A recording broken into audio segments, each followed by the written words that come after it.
orang yang berakal. Dia tetap kuat di tengah masa sulit. Amin. Kita semua mau berakal di dalam Tuhan. Katakan amin. Katakan Tuhan, saya mau berakal. Tuhan, saya mau berakal. Mau berakal di dalam Engkau. Nah, apa yang membuat kita menjadi berakal? Yaitu firman Allah. Iman timbul dari pendengaran akan firman. Firman bagi orang percaya memberikan sebuah pertumbuhan yang kuat dan kokoh.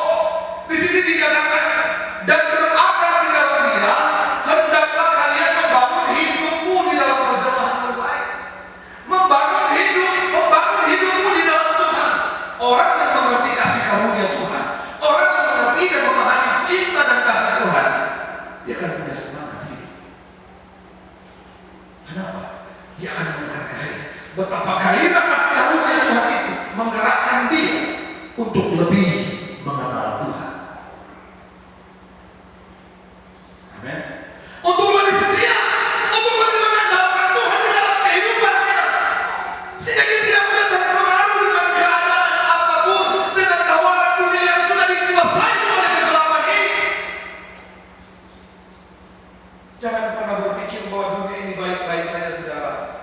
Sistem sedang menguasai keadaan dunia.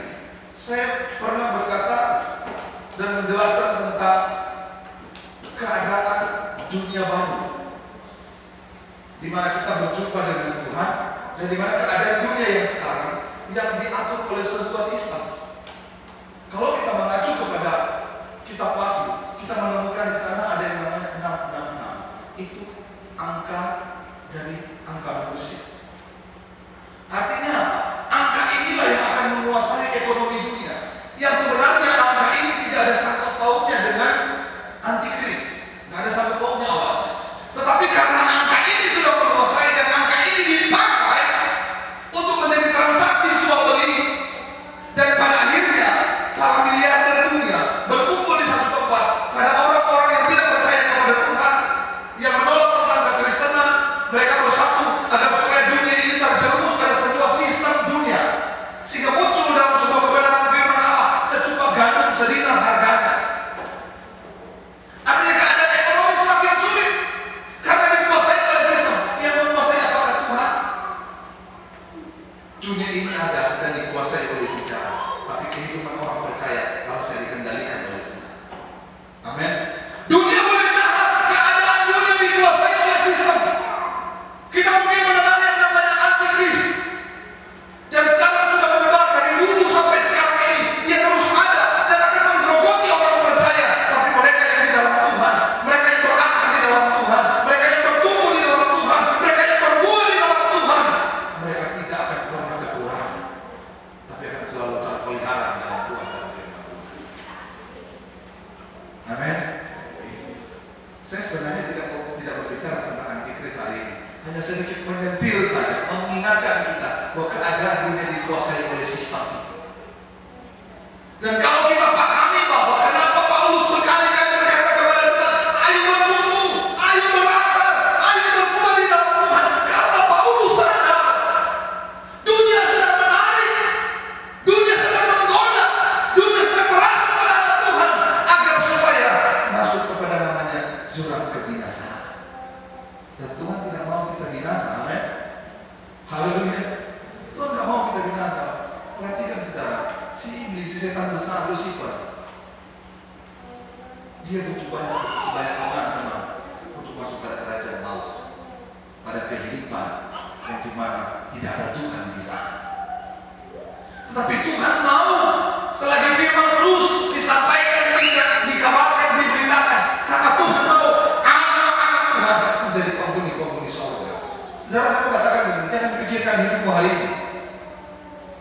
Saya berani katakan saat ini, jangan pikirkan hidupmu hari ini, tapi pikirkan hidupmu untuk masa depan di mana berjumpa dengan Tuhan. Hari ini kau jalani saja dengan syukur. Hari ini kau jalani saja dengan kekuatan di dalam Tuhan. Berjalan bersama dengan Tuhan. Tetap jangan berubah, jangan goyah dalam keadaan apapun. Tuhan akan memberkati engkau. Tuhan akan menolong engkau. Tuhan menyinari wajahnya. Kita dengan kasih karunia dan kemuliaan Allah.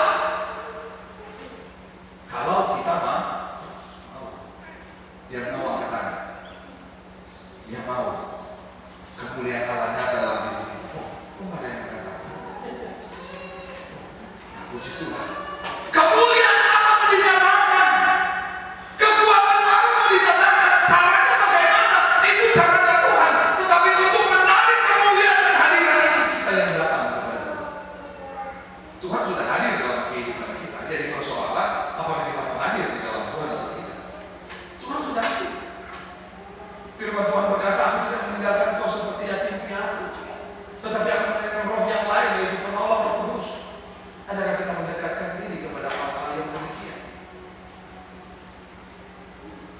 Bukankah kita harus sadar bahwa kenapa kita bernafas hari ini? Kita bernafas hari ini karena Tuhan punya tujuan dalam hidup kita. Apa tujuan Tuhan? Tujuan Tuhan agar Dia mau kita tetap di dalam Dia, berbuah yang baik, bertumbuh dalam pertumbuhan iman yang baik.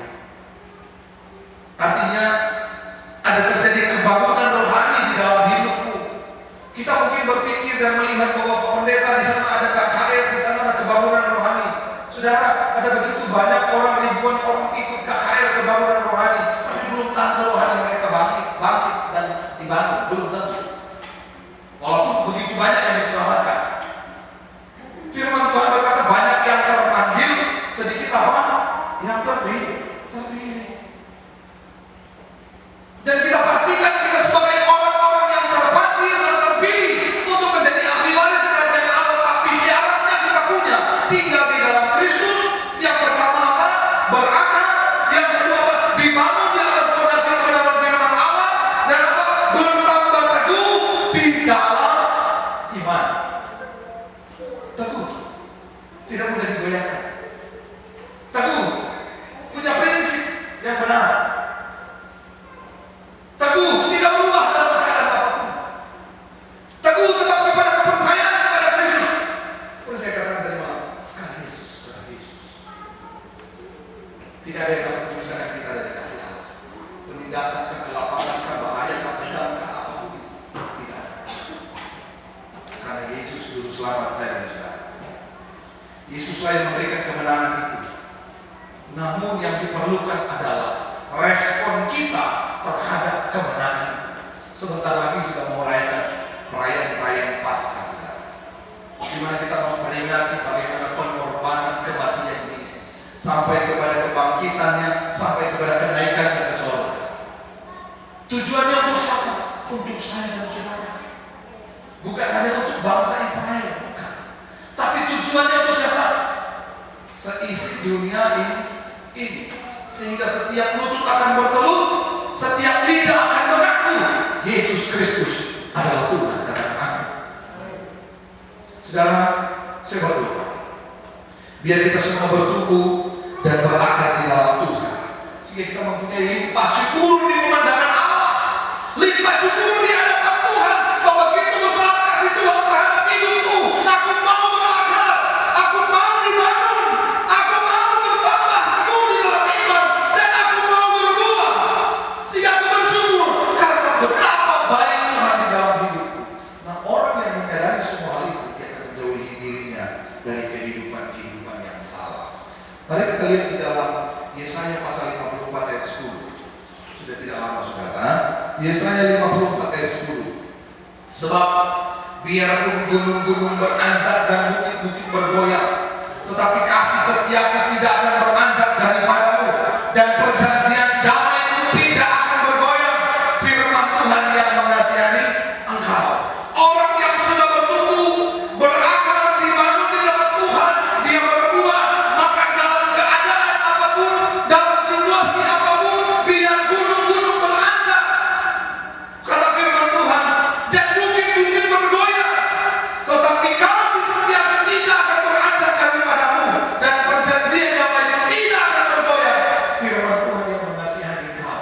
Firman Tuhan itu tetap, kasih Tuhan itu tetap di tengah gejolak dunia, di tengah pengajaran-pengajaran yang tidak baik, di tengah pergumulan-pergumulan hidup, di tengah air mata, di tengah situasi yang bergejolak, yang membuat kita seolah-olah Tuhan aku di tengah badai yang begitu kencang, di tengah dunia yang menggoyahkan hidupmu. Firman Tuhan berkata apa? Biar gunung-gunung beranjak dan bukit-bukit bergoyang, kasih setia Tuhan itu tetap. Yang terjadi pertanyaan, apakah kasih setia kita kepada Tuhan tetap sampai selama-lamanya? Amin. Tadi pagi saya menulis caption begini, memang kehidupan itu tidak pernah mudah, tetapi hidup di dalam kasih Tuhan, hidup di dalam takut akan Tuhan tetap sampai selama-lamanya. Keadaan memang tidak mudah saudara, situasi memang tidak gampang, tetapi kasih kita terhadap Tuhan harus tetap untuk selama-lamanya. Siapa orang yang mengasihi Tuhan itu? Siapa mereka yang tetap untuk selama-lamanya? Sekali lagi saya katakan,